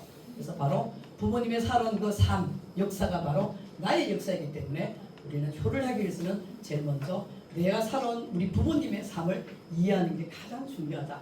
그게 바로 실천은 우리 부모들의 삶을 살아온 그 아까 앞에 조금 얘기했습니다. 그런 살아온 스타일, 생활 이걸 우리가 들려주는 스토리텔링은 너무 중요한 겁니다. 그래서 저는 굉장히 많이 하고 있죠. 그래서 우리 자녀들이 우리 할머니 할아버지는 어떻게 살아왔고 그 일제시대에서도 그렇게 힘들게 나를 찾았구나. 그거 힘든 그런 것들을 우리 이세들 너무 몰라요. 다 얘기를 통해서 알려줘야 됩니다. 이해할 수 있게 해야 되는 거죠. 이번에도 뭐 단독적인 우리 아파트 35층 건물인데요. 바깥에 나와서 보니까 태극기 단집이 띄엄띄엄 새집 내집 단 사람이 더 부끄럽더라고요. 내가 탄 게 잘못인가? 이 정도로 지금 심각한 상태죠. 지금. 그래서 효교육은 어떻게 하냐? 굉장히 자연스럽게 어릴 때부터 습관적으로 가정에서부터 해야 된다는 거죠. 그냥 효교육 합시다 하는 게 아니라 가정에서도 하나하나 한 번 하고 두 번 하고 자꾸만 하고 싶네 습관적으로 자연스럽게 해나가지만 실천이 된다는 것이죠. 그래서 부모님의 삶을 이해하기 위해서는 맨 처음 가정에서부터 사랑의 공동체는 또 가정 회복, 가정에서부터 시작해야 된다는 것이죠. 그래서 우리가 다 아는 얘기죠. 이병 교수님처럼 부모 교육하고 갔다고 들었는데요. 정말 자식 부모를 닮아가죠. 정말 거울이죠. 자식들은 부모의 뒷모습을 보고 그대로 살아가죠. 효 강의 가서 우리 학생들이 물었대요. 애들한테. 여러분들은 교육 앞으로 커서 어떻게 할 거예요? 부모에게 했더니 답이 뭐라고 돌아왔다고 그러죠? 답이 뭐죠? 원장님은 들었으니까 잘 놀 것 같은데 원장님 대답할까요? 교수님 다 아는 걸 왜 나를 시키고 그래? 그래서 꼬마들이 한 대답이 엄마 아빠가 할머니 할아버지도 어떻게 하는지 나 그대로 할 거예요 라고 대답했다는 거죠. 명답이죠. 정답이죠. 그러니까 우리 부모부터 먼저 실천하면 우리 자녀들이 그대로 한다는 거죠. 부모들은 안 하면서 내보고 해라면 말이 안 되는 것이죠. 그래서 가정에서부터 부모가 먼저 효를 실천해야 한다. 그래서 우리 강동구 효인성 문화원에서 우리 원장님이 해마다 효사랑 실천을 위해서 세족식 하는 거는 굉장히 좋은 거죠. 이렇게 보여줘야 되는 겁니다. 저 중간에 원장님 앉아 계시네요. 그래서 1년에 한 번씩 이렇게 10월 효의달에 세족식을 하고 있습니다. 이게 또 그냥 보기에는 1년에 한 번 쉽지 않은 일이에요. 이렇게 하는 게 이렇게 우리가 어떤 모험적으로 이렇게 해나가야 되고요. 그럼 우리 학습에 대한 고찰을 매직까지 7시 30분 남았는데 다행히. 자, 그래서 효인성 교육을 어떻게 해야 될 것이냐 계속 강조하지만 우리가 효인성 교육은 가치관의 교육이라고 했죠. 내가 생각하는 사상 가치관, 나의 관점, 세상을 보는 나의 어떤 안경, 쉽게 말해서 나는 어떤 안경을 끼고 세상을 보는가 나의 가치관입니다. 나는 흰색 안경을 끼고 세상을 보는 거야. 어떤 사람은 굉장히 부정적으로 보는 사람이 있어요. 별로 좋은 건 아니겠죠. 그런 어떤 가치관, 올바른 가치관을 심어줘야 되는 거죠. 그래야지만 효도하지. 효를 왜 해야 돼? 가치관도 없는데 효를 실천하세요. 될 수 없는 것들이죠. 그래서 사실은 효 교육은 하나의 가치관의 교육이기 때문에 딱 학습을 통해서 어떻게 하자는 정말 쉬운 건 아니에요. 쭉 계속 얘기했지만 우리가 부모님이 어떤 생활을 통해서 먼저 습관적으로 자연스럽게 어릴 때부터 하나하나 해나가는 게 바로 효를 실천하는 거죠. 그런 실천을 하기 위해서는 우리가 어떤 사회나 어떤 그런 사회 환경이 만들어져야 하냐 그런 것들을 고민해 볼 수 있는 거겠죠. 그래서 결국은 우리 삶이 좀 변해서 행복해지기 위해서 하는 겁니다. 효인성 교육도. 왜냐하면 4차 산업혁명 시대에 로봇하고 같이 살아가는데 얼마나 메바르고 인정 없어요. 그러니까 같이 살아가면서 좀 행복하게 갈등 느끼지 않고 로봇하고 우리 젊은 세대하고 나이 든 어르신들하고 하모니하게 갈등 없이 편안하게 살아가는 게 안전하게 건강하게 그게 바로 효를 실천하는 거죠. 별거 없는 거죠. 정말 간단하지만 쉽지 않죠. 그래서 우리는 이렇게도 노력해보고 저렇게도 노력해보고 하는 겁니다. 그래서 정말 인공지능과 과학기술이 발달한 이 4차 산업혁명 AI 인류가 탄생한 지금 이 시대에서 너무 가치관이 혼란스럽죠. 이 시대에서 우리는 좋은 가치관을 심어주는 효인성 교육은 정말 중요하구나. 변화를 그렇게 얘기하는데 무슨 변화? 선생님 나쁘게 변할 수 있잖아요. 인간이. 그렇죠. 뭐 질문하더라고. 나쁘게도 변할 수 있죠.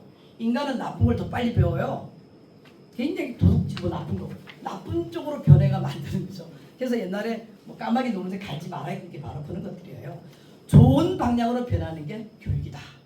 좋은 방향으로 변해가는 게 이시지. 그냥 변화를 한다고 나쁘게 변해가면 안 된다는 거죠. 그래서 삶에 대한 태도를 바람직한 방향으로 변하는 게 바로 교육이다. 그래서 가치관이 변하면 교훈은 자연스럽게 실천되고 반복되고 한 번 하고 두 번 하고 자꾸 하면서 아주 자연스럽게 어릴 때부터 하는 것이 실천되는 것이다. 그래서 오늘 힘든 것 같은데요. 그래서 젊은 세대와 노인 세대가 하모니에서 살아가는 거. 최승규 총장님이 효를 정말 효에 미치신 분이었어요. 최승규 총장님은 효 때문에 학교도 만들었는데요. 그건 끝까지 이제 효 성경 치료만 찾고 이제 돌아가셨는데 이거를 세계의 효를 좀 전달하려니까 영어를 한번 써봐야 되는데 뭐가 없을까? 생각 소리 불고기 하듯이 효를 한번 써보자.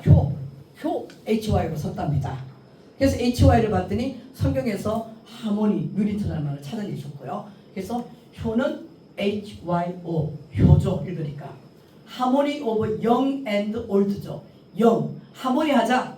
영, 젊은 사람이랑 오, 올드, 늙은 사람이 하모니 하는 것이 바로 효다. 저는 이 말씀에 감동받아서 효대로 왔습니다. 지방대학 전임 교수를 그만두고 우리 기독교 재단 월급이 참 작거든요. 급여도 반도 안 됐습니다. 그래서 제가 이 효에 미쳐서 저도 왔어요. 저는 평균교육과 노년교육에 관심이 많은데요. 총장님 어떻게 그걸 생각하셨어요? 이거 학문적으로 세대간 교육이거든요. 지금 세대간 교육이 유행한 지 몇 년 안 됐습니다. 난 뭐 학문적으로 모르고 그냥 기도하다가 어느 날 HY가 생각났다는 거죠. 이게 학문적으로는 HY가 하모니 오브 영 앤드 올드니까 영 앤드 올드 젊은 세대와 나이 든 세대의 하모니니까 이거는 학문적으로 세대간 교육이죠. 세대간 교육이 한 4, 5년 전부터 이제 학자들이 이 세대간 교육이라는 말을 하기 시작했습니다. 그러나 최승규 총장님은 1996년도니 영 이전에 학교를 설립할 때니까 벌써 뭐 20년 전이죠. 헐 이전에 학문적도 아니고 그냥 HYO라는 하모니 오브 영 앤드 올드를 만들었다는 것은 대단한 거죠. 그냥 기도하다가 딱 왔다고 이렇게 말씀을 하시더라고요. 그래서 저도 결국 이걸 가지고 뭐 학문으로 좀 정립하고 싶은데 효는 학문이 아니잖아요. 제가 계속 얘기했죠. 효는 실천하는 것이고 가치관의 교육이기 때문에 학문으로 정립하기는 쉽지 않습니다. 이거를 해보시려고 학교를 만들었고 노력하시다가 성경치료, 성경 속에서의 그 치료만 정립을 하셨고요. 그냥 세상에서 인정하는 그까지는 못하시고 돌아가시는데 제가 그걸 하고 싶었는데 저도 못하고 은퇴를 했습니다. 혼자 하기는 쉽지 않았습니다. 왜냐하면 또 우리는 기독교 학교니까 또 너무 전공으로 가는 것도 또 문제가 있었고요. 지금 전 세계에서는 이 노년 교육에서 세대간 교육의 중요성을 느끼고 있는데요. 한국은 아직도 많이 안 하고 있습니다. 이 국가에 제가 유학을 한 대만에서는 세대간 교육을 굉장히 잘하고 있어요. 1년에 한 번씩 10월 네 번째 마지막 날이 조부모의 날입니다. 중국, 대만은 조부모의 날에 세대간 교육을 교육부 주체로 나라에서 교육부 주체로 젊은 세대와 나이 든 세대들이 모여서 전국적으로 활동을 하는데요. 너무 부러워요. 우리 한국도 빨리 그런 날이 왔으면 좋겠다. 그래야지만 세대간 교육이 바로 효교육입니다. 지금 바로 되겠지만 그래서 효교육을 통한 노인을 이해하고 효교육을 통한 젊은 세대를 이해하자라는 게 바로 효교육이거든요. 그래서 옛날에는 뭐 경로사사 우리가 이렇게 했지만 앞에도 얘기한 것처럼 이는 사회 변화에 따라서 이렇게 점점점 서구 문명에 따라서 경로사상이 해방해질 수밖에 없더라 이렇게 볼 수 있고요. 우리는 또 노인에 대한 부정적인 시각, 노인들은 무능해, 비생산적이야, 힘없어, 약해 이렇게 생각하는 잘못된 부정적인 시각과 편견, 아까 그죠? 노인 스스로도 편견을 갖고 있어요. 나는 무력한 존재야. 난 할 수 없을 거야. 우리 노인들도 60세, 고령자는 55세가 고령자입니다. 그럼 대부분 다 들어갈 거예요. 여기 몇 사람 빼고요. 55세 고령자 촉진법 고령하면은 55세입니다. 우리나라 65세 공짜 펴놓으면 이제 뭐 노인이 되는 거고요. 지금 일본 같은 데서는 70세로 하자 그렇게 얘기하죠. 저도 지금 내년에 70인데 충분히 일할 수 있는데 불러주지 않잖아요. 너무 빨리 은퇴한 것 같은 기분이 들더라고요. 우리도 좀 이렇게 지금 건강하잖아요. 시니어들이. 그래서 우리가 그는 연령차별, 노인의 집단에 대한 편견 이런 것들이 다 사라져야지만 효교육이 되는 거죠. 이런 것들은 우리가 노년교육을 통해서 가능합니다. 노년교육과 세대간 교육을 통해서 가능할 수 있다는 것이죠. 그래서 젊은 세대와 나이 든 세대의 그는 개입이나 갈등을 없애는 교육이 참 중요하다. 저는 그렇게 보고 있습니다. 그래서 노년교육과 세대간 교육 중에 제일 저는 효에 있어서는 이게 제일 중요하다고 생각합니다. 아까 얘기한 하모니움을 영에 올드라고 했잖아요. 세대 간의 갈등, 많은 학자들이 19세기 때 얘기했어요. 이 사회는 점점점 사회 변화에 따라 많은 갈등이 있겠지만 가장 큰 갈등은 뭐 노사 간의 갈등, 가진 자와 가지지 못한 자의 갈등, 많은 갈등이 있겠지만 그 중에서도 가장 중요한 갈등이 무슨 갈등이다? 세대 간 갈등. 젊은 세대와 나이 든 사람들의 갈등이 제일 사회를 힘들게 할 것이다라고 19세기 어떤 학자가 바로 얘기했습니다. 그 실감되고 있잖아요. 말이 안 통해. 아까도 얘기했지만 너무나 그런 갈등들은 또 젊은 세대들은 어르신들에 대해서 이해 못하고 우리는 또 아이 젊은 것들이 우리는 젊었을 때 안 그랬는데 왜 저래? 이런 갈등이 점점점 심각해진다는 거죠. 그래서 그 차를 없애는 거를 대만에 1년에 한 번이지만 해나간다는 거죠. 옛날에는 이걸 안 해도 잘했어요. 부모들이랑 함께 대가족을 할 때는 자연스럽게 부모를 이해하고 살아갔는데 지금은 그게 안 되니까 모여서라도 공동의 장을 만들자는 거죠. 교 실천을 위해서는 우리가 서로 이해를 하려면 어떤 만나야 될 거잖아. 만나야지. 그래서 공동의 장을 마련해 주는 게 바로 효교육입니다. 공동의 장을 만들어서 젊은 세대와 나이 든 세대가 서로 만나서 이해하는 그런 것들이 외국에서는 많이 하는데요. 뭐 엘드 호스텔, 방학 때 놀고 있는 걸 빌려가지고요. 어르신들이 기숙생활 하면서 대학생들이랑 이렇게 공부하듯이 15주씩 공부합니다. 어른들 너무 좋아해요. 물론 교육부에서 다 공짜로 돈을 하니까 다 대주니까 각 국립대학은 각 지역별로 하나씩 다 일주일 짧았지만 이 일주일은 정말 잊을 수 없는 너무 노인들이 좋았다고 그렇게 얘기합니다. 돈이 없으면 못하겠죠. 그래서 제일 좋은 게 어르신들은 대학생들하고 활동하는 겁니다. 이 세대간 교육은 초등학교부터 있어요. 유치원생하고 같이 하는 것도 있고요. 유치원, 초등, 중등, 고등, 대학생이 있는데 어르신들은 누구랑 일을 하는 게 좋아한다? 대학생들하고 했던 게 제일 좋았다고 그래요. 왜? 대학교에서 했거든요. 그러니까 대학도 못 가보신 어르신들은 내가 대학생이 됐잖아요. 그래서 더 좋았지 않았냐 하는 그런 생각입니다. 나도 대학생하고 같이 캠퍼스에서 무슨 활동을 해보고 모임을 해본 거에 대해서 너무너무 좋았다. 그리고 졸업할 때는 또 사과고 다 썼거든요. 그러니까 그게 최고로 나왔습니다. 그래서 아직 우리나라는 아직 하지 안 하고 있는데요. 뭐 그런 것도 좋은 프로그램 중에 하나입니다. 돈이 없으면 못해 돈이. 우리는 그 노인의 문제를 다 복지로만 하려고 그러는데요. 복지보다 저는 더 중요한 게 뭐 교육학자이기도 하지만 그냥 퍼준다고 뭐 노인이 편안한 그냥 저도 65세라 공짜표 나왔거든요. 뭐 공짜로 전철 타고 경로선 있고 뭐 이거 좋은 거 아니야? 어른들 그래가지고 뭐 좋은 거 아니야? 어른들이 사회에 참여할 수 있게 우리가 노인을 존경하고 공경하고 차별하지 않는 그런 편안한 사회를 만드는 게 더 중요한 거죠. 그러면 효실천은 저절로 되는 거죠. 그래서 자녀 세대들은 너가만 효를 해라 하는 게 아니라 부모도 학습해야 되는 겁니다. 이게 바로 세대간 교육입니다. 자녀 세대들은 부모 세대를 이해하고 우리가 같이 한 가족으로서 살아갈 수 있구나를 이해해야 되겠고 또 부모 세대들은 나의 경험들을 자녀에게 가치로운 지혜를 잘 전송해야 되겠죠. 전달해야 되는데 이게 바로 교육입니다. 그렇게 전달함으로 해서 나는 또 뿌듯하잖아요. 내가 옛날에는 말이야 이랬던다면서 어르신들에게는 스토리텔링을 자녀들에게 얘기해 주는 거죠. 그런 교육도 굉장히 중요하죠. 프로그램들 지금 뭐 효 스토리텔링 이런 거 많이 하고 있는 데도 있더라고요. 그래서 서로가 가치관을 이해함으로써 문화를 이해해 나갈 때 효는 자연스럽게 실천된다는 거죠. 그런 이런 사회 되기 위해서는 우리가 이런 고령친화 사회를 건설 좀 했으면 좋겠다. 그럼 이 고령친화 도시라는 말이 WHO에서 고령친화 도시라는 게 나왔고요. 저는 이 도시에 나아가서 좀 사회를 만들었으면 좋겠다. 그 얘기를 하고 그럼 이 사회를 만들기 위해서는 우리 또 조인성 지도사는 뭐들을 했으면 좋을까 결론에 들어갑니다. 그래서 효 실천을 위한 고령친화 사회 건설 죄송합니다. 교재는 없습니다. 그래서 우리가 아까 얘기한 처럼 젊은 세대와 나이 든 세대가 이렇게 어떤 만남의 장을 만들어서 공동회장을 만들어서 세대 화합하고 어떤 뭐 대만에 사는 것들은 해마다 달라요. 어떤 해는 손 자녀가 뭐 만나서 음식 만들기. 음식 만들기 게임을 하면요, 참 우리 학교 다닐 때 아마 부원장 팀에서 아마 팀별로 제가 과제를 줘서 했는데 음식 만들기 이걸 해서 막 설문조사 딱 해봤는데요, 너무 재밌는 현상이 일어나요. 뭘 같이 만들었으면 좋을까요? 물었을 때요, 어르신들은 생각보다 떡볶이 이런 거 만들었으면 좋겠다는 거예요. 그러니까 누굴 생각하는 거예요? 손녀 생각만 하고 있더라는 거죠. 손녀 생각만. 같이 만들고 싶은 게 떡볶이 이런 게 너고요. 근데 생각 밖으로 또 그 손녀들도 어르신들을 생각하는 그런 설문 생각지도 않게 나와요. 그래서 그런 걸 통해서 어떤 음식을 그러면 이제 뭐 옛날 TV에도 나왔어요. 돈을 얼마 줘가지고 서로 같이 장을 봐와서 음식을 만들어가는 그 과정을 통해서 이제 서로 이해를 하게 되는 겁니다.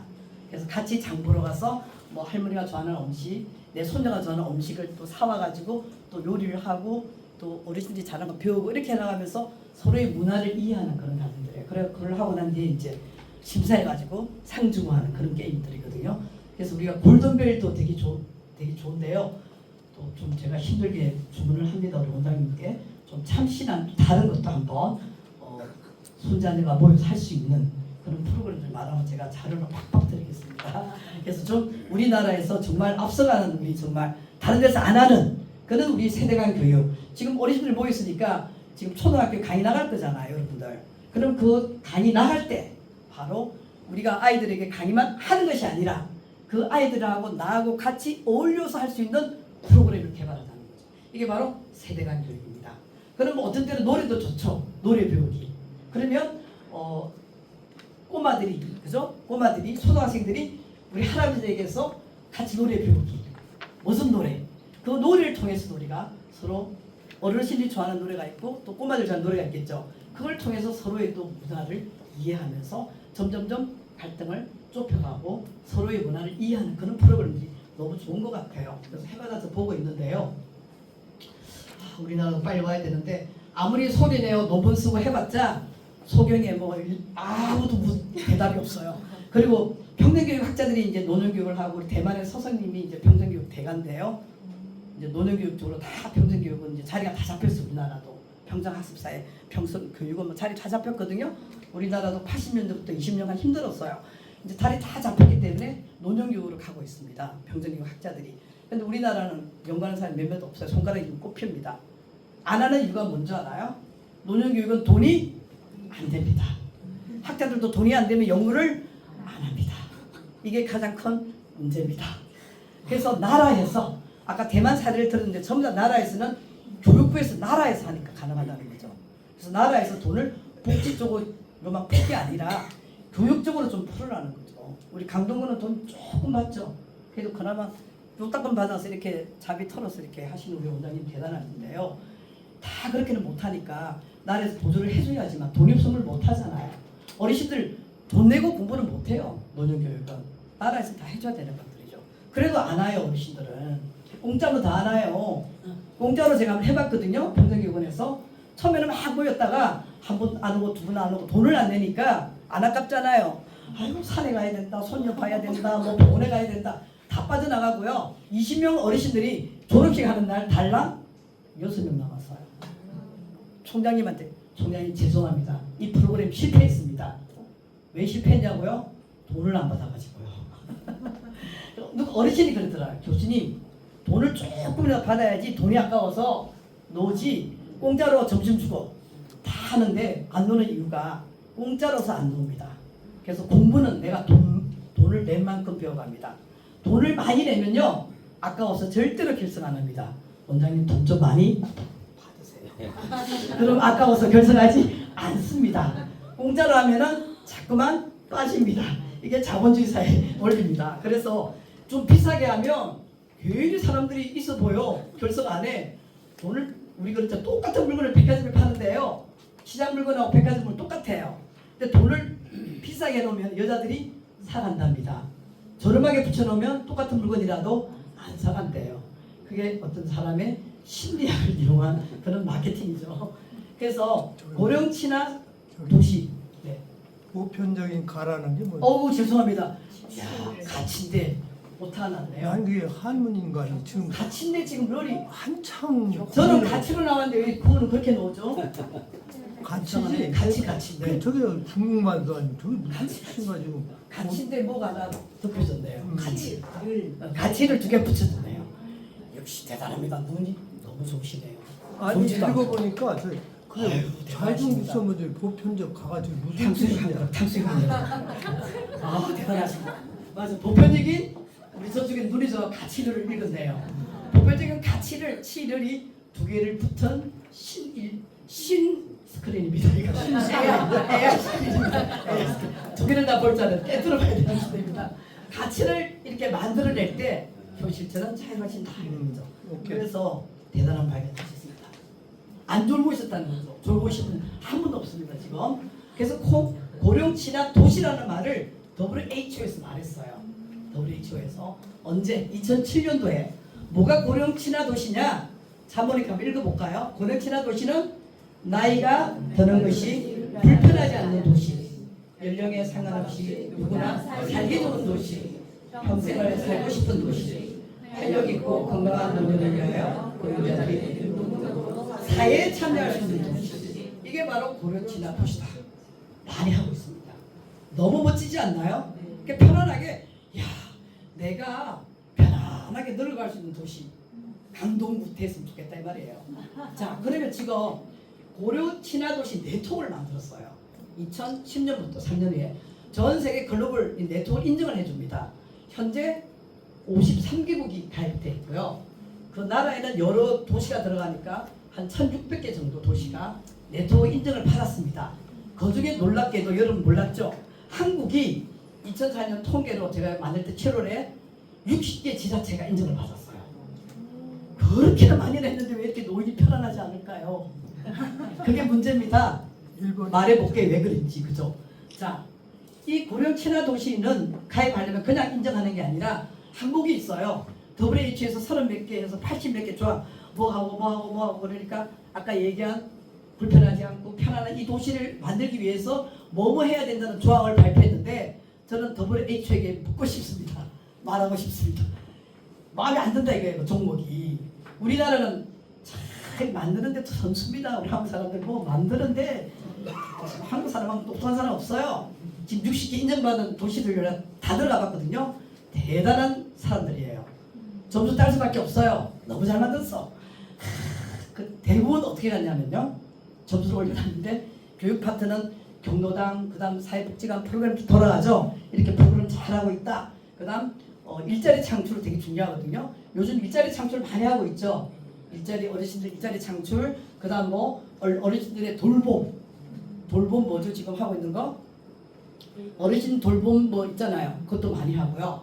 그래서 뭐 그 다음 뭐 교통 안전 뭐 이런 것들 참 만드는데 선수입니다. 그래가 다 합격했어요. 그런데 보고 싶습니다. 지자체. 우리 도시가 친고령 사회에 우리 인정도 몇 개 있는데요. 전후가 아무것도 변한 게 없어요. 도시를 인정을 받고 난 후하고 전하고 뭐가 바뀌냐 말이에요. 서류상만 번들에 올라간 게 아닌가 이 말이에요. 예산 따먹기 위해서 맞아요. 말씀 잘해서 예산 따먹기 위해서 한 거죠. 그래서 나는 또 그 항목 중에서 중요한 게 저는 일자리 창출을 많이 보는데요. 지금 하고 있는 일자리 창출들 어르신들 마음에 안 들어요. 뭐 어른들 일자리 창출 뭐 어디가 많이 했다고 부풀린 줄 알아요?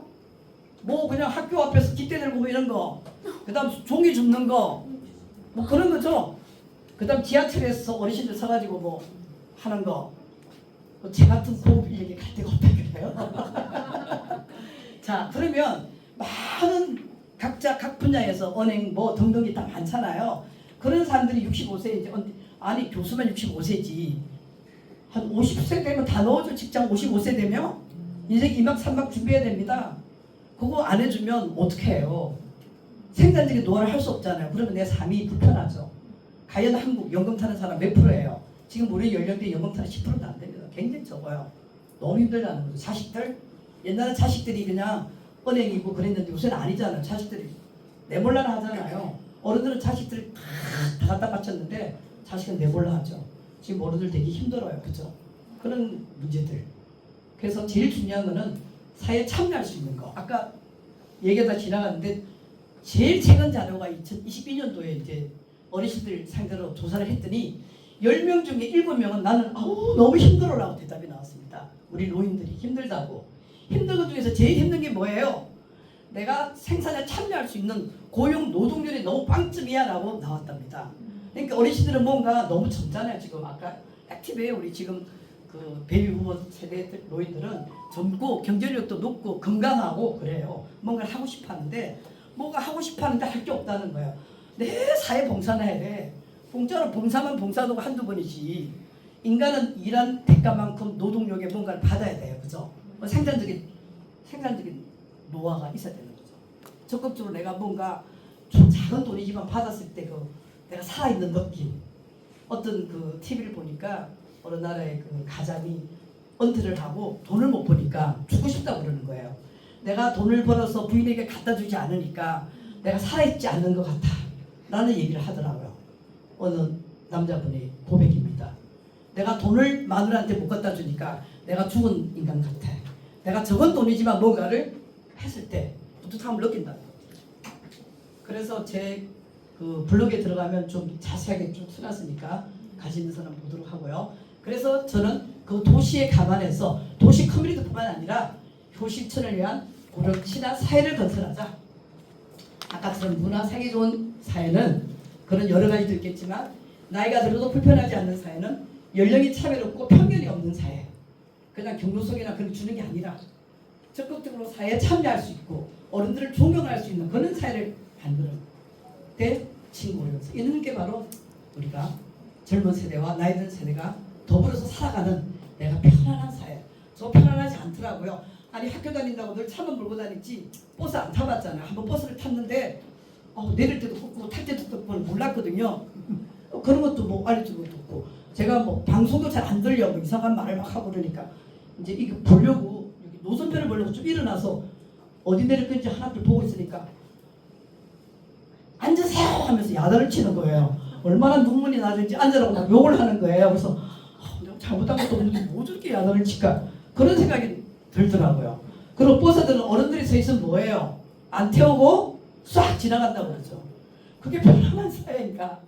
그럼 우리 인천도 친구령 사회를 선포했는데 전혀 제가 물어봤어요. 전부 다 당신들 도시 선포한 거 아나? 자기 동네? 아는데 변한 게 하나도 없던데 뭐가 변했지? 한번 생각해봐야 되는 거죠. 자, 강동구는 2022년도에 준비를 하고 있는데요. 아직 인정은 안 받은 것 같아요. 근데 굉장히 노력하고 있습니다. 강동구 한번 살펴보세요. 아마 곧 인정을 받지 않을까. 2022년도부터 준비하고 있는 걸로 알고 있습니다. 그래서 우리가 이런 사회를 만들기 위해서 우리는 어떤 역할을 해야 할 것인가 계속 강조하지만 여러분들은 평생 학습하는 그런 효인성 지도사가 되었으면 좋겠습니다. 그래서 전문가에도 4가지가 있습니다. 멍청한 전문가, 답답한 전문가, 그죠? 재수 없는 전문가, 키만 잘난 척하는 아주 무리만 전문가인 사람이 됐어요. 표리부도 4가지. 무사안이라는 사람, 그 다음 좌정, 관청. 개구리, 그죠? 우물한 개구리죠? 여러분들은 어디에 속할까요? 아무도 없죠? 나는 이거 아니야. 내가 넓게 뭔가를 하려고 왔잖아요. 여러분들은 여기에 포함되지 않을 겁니다. 나는 이런 사람이 될 거야. 지식인의 새 이름, 연금술사, 지식 큐레이터, 박물관 큐레이터, 도서관 큐레이터 이렇게 넣었잖아요. 그래서 지식 큐레이터는 많은 새로운 지식들을 연마해서 나의 것으로 만들어내는 기술자가 지식 큐레이터가 되는 겁니다. 여러분들 될 거예요.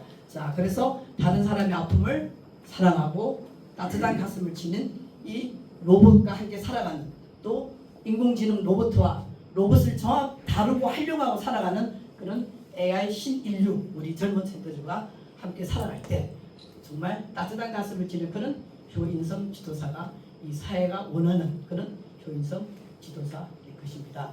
그래서 여러분들은 제가 호모 꽁푸스 공부를 꽁푸스로 중국어로 써봤습니다. 공부 호모 꽁푸스 그러니까 호모 지혜로운 공부하는 인간 공자의 평생학습 평생학습은 공자님이 제일 먼저 말했어요. 놀라운 서양이 아닙니다. 그래서 호다라오 쉐다라오 중국말로 한번 호다라오 쉐다라오 중국어였습니다. 생활하면서 늙을 때까지 학습을 늙을 때까지 태어나서 죽을 때까지 평생 학습하자고 공자님이 말씀하셨습니다. 세계 4대 성인들이 있죠. 석가 예수 빼고 서양에는 소크라테스, 동양에는 공자, 이 네 분이 세계 4대 성인이죠. 그러니까 학자는 둘이가 들어가죠. 소크라테스하고 공자하고 예수님하고 석가모니 네 사람이 4대 성인 보너스 이렇습니다. 그래서 배움에게는 끝이 없으라. 공자님 말씀 두 개를 서문하고 마치도록 하겠습니다. 자, 공자는 다 같이 읽어볼까요?